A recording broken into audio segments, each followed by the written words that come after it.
What is up, umami people of the internet? It's me, Douglas TM, coming at you with another video. I'm just gonna let you know there's probably gonna be minimal editing this time because school's starting up, and I think taking like 3 months to edit videos while school's going is not a good idea. Anyway, I'm just gonna hop right into the video. The taste of Innistrad's angels.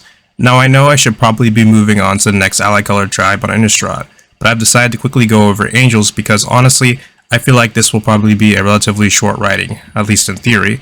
The reason for this is because angels on Innistrad revolve heavily around humans, which I already wrote about here. I mean, they usually exist to protect humans and do all they can to keep them alive.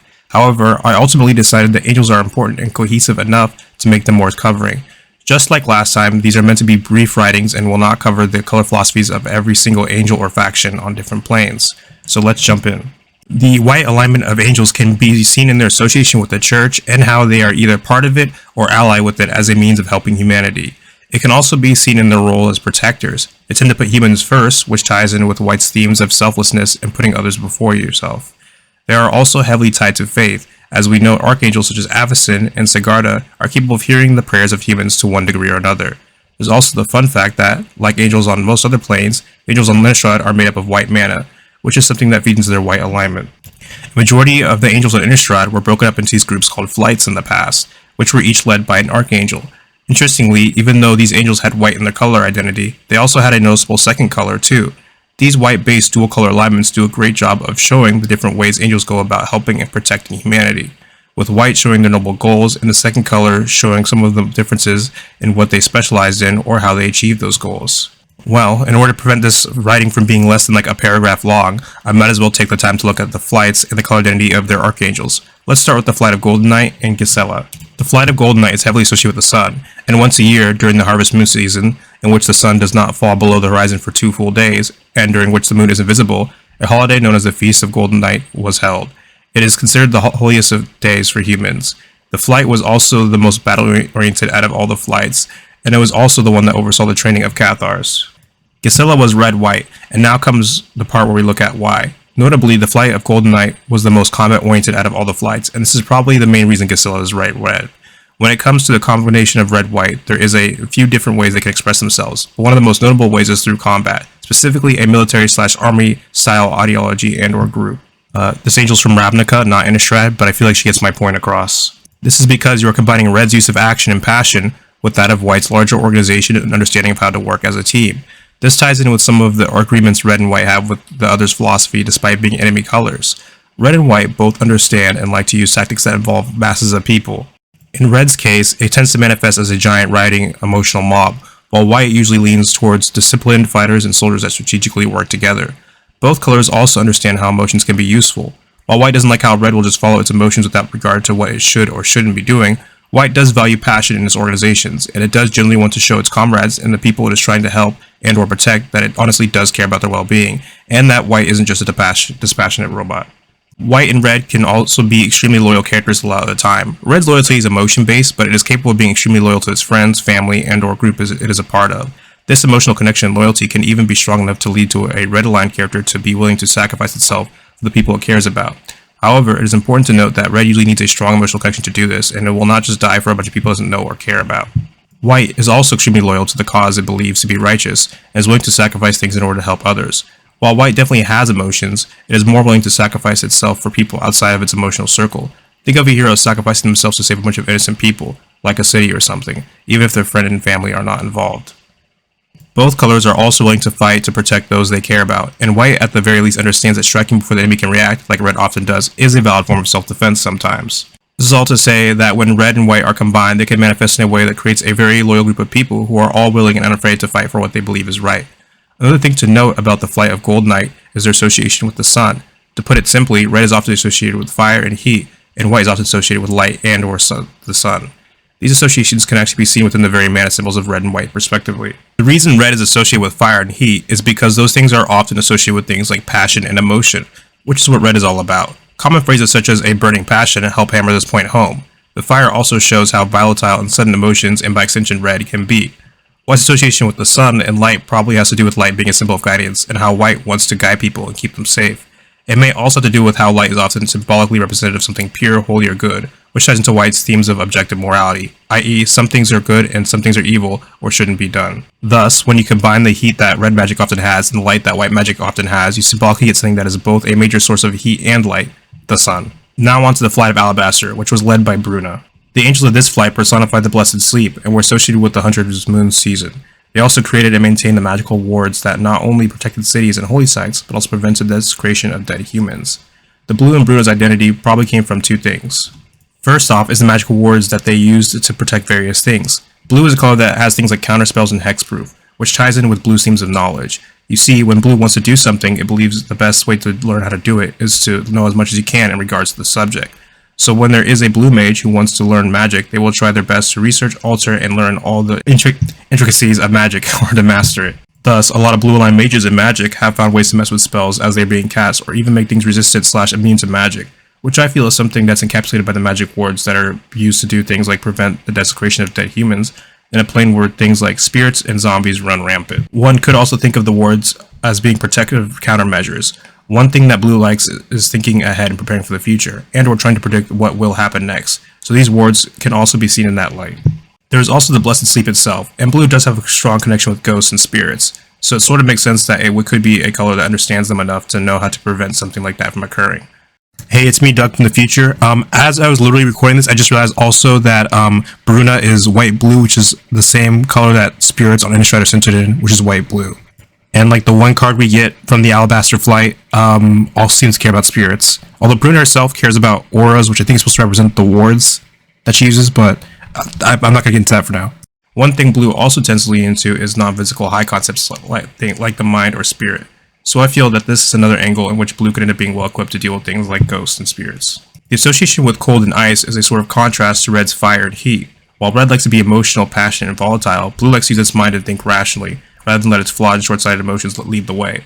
One of blue's potential weaknesses is that it can end up coming off as dispassionate and what one may call cold and calculating. Blue is a color that likes change, specifically changes that improve things, rather than wild spontaneous ones, which is probably also part of the reason it's associated with something like water. Mark Rosewater also drives the connection between air and water and blue in both his True Blue Revisited article and Drive to Work concerning blue philosophy. In the classical four-element system, the one with water, earth, fire, and air and water are both higher elements associated with the mind and soul, as opposed to earth and fire, which are often associated with the body and more base desires and emotions. So it makes sense that elements not heavily tied to emotions and one side to places where one may keep their knowledge or sense of self would appeal to blue. Now it's the Flight of Heron's turn. Heron's turn, which is led by Sigarda. The flight contains angels that symbolize birth, rebirth, and purity, and they are associated with the new moon season. Their magic is said to protect humans against harm and life, in contrast to Alabaster's flight protection against harm and death. An important note is that they were also the only flight to side with humanity instead of Avacyn during the attack of Emrakul, and thus avoided corruption. Now onto the reasons for Sigarda's color identity. One thing that both green and white have in common is themes of health, life gain, and growth from both a mechanical and philosophical perspective. In green's case, the theme of life gain and growth comes from nature, and how there is always something within it growing and or getting stronger. There's also the fact that even when nature is damaged, it's constantly trying to grow back and or spread. In white's case, life gain and growth represent it helping, aiding or healing others in order to save them, helping them recover or make them stronger. So it makes sense that a group associated with rebirth and purity would probably end up green-white. The white line side of Sigarda is probably where the theme of purity comes in for her and her flight. Since white is a color that has beliefs in objective morality, it is very likely to lean into themes and or ideas of purity. Meanwhile, both birth and rebirth can be described as a natural cycle that green is all about. The association with life probably comes from white valuing the lives of people in general, and also green valuing the lives of various living things in the sense that they all have a purpose to fill within the greater ecosystem. The new moon season is the closest thing to spring on Innistrad, but it is also the shortest season of them all. During the season, the days are longer and the forests grow and become revitalized. Reasons like this are why humans consider the new moon a new life and birth stage. Spring in the real world is also often tied to things like birth, rebirth, revitalization, growth, etc. because of all the plants regaining their leaves and or growing along with a bunch of other stuff. There is also the fact that the new moon is usually considered the first phase of the moon, and in that respect, it could also be considered to be a birth and rebirth in a sense given the cyclical nature of the lunar cycle. All these rebirth and birth themes tie back into the Flight of Herons and the association with it. On Innistrad, it is believed that babies born under the new moon have a better chance of reaching blessed sleep. which probably just has to do with the new moon's association with life and birth, along with the flight of herons' association with protection in life. As mentioned before, they are also the only flight to have not sided with Avacyn against humanity when Nahiri and Emrakul were influencing Innistrad. I think this aspect is also sort of represented in Sigarda's green-white color identity, since, as I went over in my piece about the humans on Innistrad, green-white is often heavily tied to the theme of community and tradition. So in this aspect, one could say that Sigarda's color identity represents how she never lost sight of what she was fighting for and protecting. She ultimately values the community and humans too much to be warped into slaughtering them. It could also tie into the flight of herons' association with purity, and thus they were more likely to be able to stave off the corrupting factors. Hey, it's Future Doug once again. One thing I forgot to also mention is that green is a colored identity that's all about accepting the world for as it is. So you could argue that with Sigarda, the green in her identity is her accepting humanity and all their flaws for as they are, while all the other angels are trying to change the world or change humanity, and if they can't, they destroy them. There is also the Flight of Dust. The Flight of Dust is probably the one that stands out the most when compared to other flights, so let's look at why. This flight existed thousands of years ago and was led by the Archangel Lisa. An interesting trait they had was that they actually associated and communicated with monsters like vampires, witches, devils, and demons in order to learn what they could about them so they could defeat them more easily. As Lisa has said, we must know our enemies if we are to defeat our enemies. This interaction with the various unholy monsters caused this flight to be distrusted and disliked by a lot of other angels. Eventually, Soren created Avacyn, and eventually Lisa, in the eyes of her sisters, Bruna, Gisela, and Sigurd, and the powerful Avacyn crossed a major line by forming an alliance with a demon lord. Thus, Avacyn declared her a heretic and destroyed both her and her entire flight, while forbidding the very mention of her name, which is probably why there's a card that calls her Lisa, Forgotten Archangel. The black in Lisa's color identity probably comes from the fact that she did something a normal agent wouldn't be willing to do by consorting with demons and stuff. However, to be more specific, her white-black identity manifests as white achieving its goals through black means, which is usually black's ruthlessness and willingness to do whatever it takes to win. So we end up with an archangel who's willing to do whatever it takes to protect humanity and fight off monsters, even if it means interacting with creatures of the night or making deals with demons. Interestingly, Lisa seems to have returned somehow. We are told this could be due to the fact that angels and demons are similar in nature, as they are both made and born from mana, and if demons can come back to life, then angels might be able to do it. It's also possible that Lisa's resurrection could be due to the deal she made with some sort of demon. Heck, if you ask me, it could even be a combination of both. There's still quite a lot of mystery surrounding this, so maybe angels do come back, but it just takes way longer than it does for demons. Maybe only archangels can come back to life. Maybe it's something to do with Lisa herself. I can't really say for certain at this point. But if you were to ask me, an angel like Avacyn probably won't come back to life because of the specifics of how she was made and then unmade. But maybe that's me just being pessimistic, but I mean, it's Innistrad, so that's to be expected. Speaking of Avacyn, let's take a second to go over her. I feel like there's nothing too surprising to say about Avacyn's color identity. I mean, she's basically mono-white for the same reason that every other angel has white in their identity, i.e. faith, caring about humans, being made a purely white man like most other angels, the church, etc. She can hear the prayers of all the humans on Innistrad, which ties heavily into themes of faith and religion. We also know that while she did have a strong moral code, as seen when she killed Lisa for crossing a moral line and then outlawing the use of her name, and law is something that white often likes to use or lean into, there's also the fact that she was the focal point of the Church of Avacyn, and had many strong faith-related powers. She also strengthened faith and holy-based magics.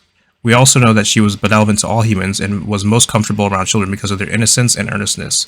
Both of these aspects are things that white may gravitate towards. There's also the fact that Soren created her for the very purpose of keeping balance on Innistrad, which one could argue ties into some of White's ideology, along with her protection of humans. I would go as far as to say that Avacyn was probably one of the characters that best encapsulates and represents White philosophy's goal. Now comes the inevitable part, where we talk about the Eldrazi and how they affected the angels. Interestingly enough, I believe there is a story being told of the change in the corrupted Archangel's color identities. You see, as a color, one of White's weaknesses is that if it's not careful, its strong sense of morality can end up giving it a very black and white view of the world. I'm a fucking comedic genius. Write that down. So at worst, it can have a very binary view of the world. You are either good or evil, or if you do this one thing, you are automatically evil and must be taken care of immediately. Now, how is this tied to the corruption of the angels of Innistrad? Well, if you look at the color identities of the corrupted angels Gisela and Bruna, you can see that they actually lose their secondary color and become mono-white. So, when the angels become corrupted, Avacyn began to see humanity as corrupt and disgusting, and thus sought to wipe them out, and Gisela and Bruna joined her in this crusade. So the lack of secondary color may be representative of a loss in nuance and how their madness has caused them to see humanity as something disgusting, corrupt, and evil to be wiped out. No human could live up to their mad level of righteousness, so they saw them as something that had to go. It could also be that they are now mono-white because they are followers of Avacyn, and they are following her in the crusade against humanity. Thus, it could be a manifestation of the madness causing extreme loyalty and faith to an odd fault. I still haven't addressed Avacyn herself, because you see, Archangel Avacyn transforms into the corrupted Avacyn the Purifier, which is surprisingly a red card instead of a white one. So why is corrupted Avacyn red instead of white? Well, I think the answer to this question lies in when she first corrupted, and her connection to the prayers and thoughts of humans at Innistrad. We know her corruptions first started appearing after about a year after return from the Hell Vault. There was a village outcast somewhere named Kelsey, who prayed to Avacyn for help in finding her missing son, and of course, Avacyn went off to save the child. However, she ended up being hit by a strange spell that gave her the oddest visions, and plagued her mind with strange thoughts, like the idea that mankind was irredeemably corrupt. While this happened, Kelsey was pissed at her child for running off and punished them, which in turn, combined with Avacyn's unusual thoughts, caused her to become disgusted by humans.